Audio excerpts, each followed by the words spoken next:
आप सभी को मेरा प्रेम भरा नमस्कार। जिस धन के पीछे दुनिया भाग रही है, परेशान है, दुखी है, उस धन का मेरे जीवन में कभी अभाव नहीं रहा। मेरे जीवन में मेरे पिताजी शुरू से कहा करते थे, बेटा जीवों की सेवा किया करो। तो मैं चींटियों को भोजन देता, मक्खियों को देता, चूहों को देता, कुत्ते को खिलाता, बकरी को खिलाता, गाय भैंस को कुछ खिला देता और गरीब भिखारियों को बेचा कुछ मैं खिला दिया करता था मैं। और बहुत हमें लोगों ने आशीर्वाद दिया, गरीबों ने बहुत सर पे हाथ रख के आशीर्वाद दिया। धन कभी कमी जीवन में नहीं रही। अगर आप धन से पीड़ित हैं, परेशान हैं, तो जीवों की सेवा करें। मेरे पीछे 2 डिब्बे दिख रहे हैं, हरा और लाल। ये पक्षियों के लिए पानी और दाना रखा हुआ है। मैं सदियों बहुत समय से जो है दाना पानी इनको दिया करता हूँ।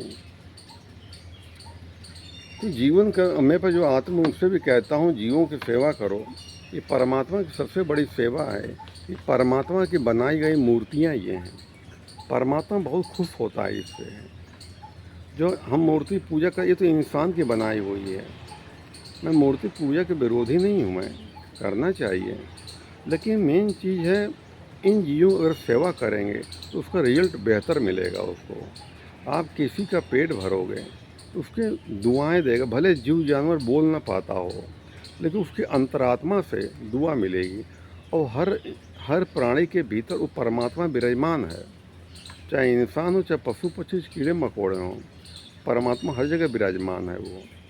इनकी सेवा करने से जीवन में कभी भी धन का अभाव नहीं रहता है। ये मैंने खुद का अनुभव मेरा है, ये खुद का अनुभव है।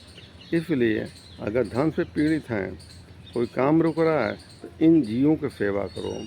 चींटियों को खिलाओ, मिष्ठान खिलाओ, लड्डू खिला दो, शक्कर में पीस करके डाल दो, किसी कुत्ते खिला दो, किसी जानवर की सेवा, पशु पक्षियों को खिला दो। डेली नियम बना लो, कुछ हमें परोपकार, कुछ दान देना है। अपनी कमाई का कुछ थोड़ा सा हिस्सा, अगर 10,000 महीना कमाते हैं, 10,000 तो 100 रुपये कुल खर्चा महीने में कर दो। 20,000 कमाए 200 कर दो। कुछ अपने कुछ दान दो। और दान कभी घटा नहीं होता है, कभी कमी नहीं आती है उसकी है। क्यों किसी की सेवा कर रहे हो वो कभी बेकार नहीं जाता है। कोई भी कर्म किया इंसान का बेकार नहीं जाता है। इन कर्मों को करें और फिर रिजल्ट देखें इसका, कितना बढ़िया लगता है ये। अपने खुशी मिलती है। कोई खा रहा तो पेट भर रहा है, यानी कि जैसे ये प्रकार समझो, कोई पिता है, उसके सामने उसके बेटे को खिलाओ तो पिता को खुशी मिलती है, माता पिता को खुशी मिलती है। तो जो खिलाओ तो परमात्मा उसको अच्छा लगता है, खुशी होती है उसको, और भरपूर देता वो है। तो ये सेवा करना बहुत ज़रूरी है।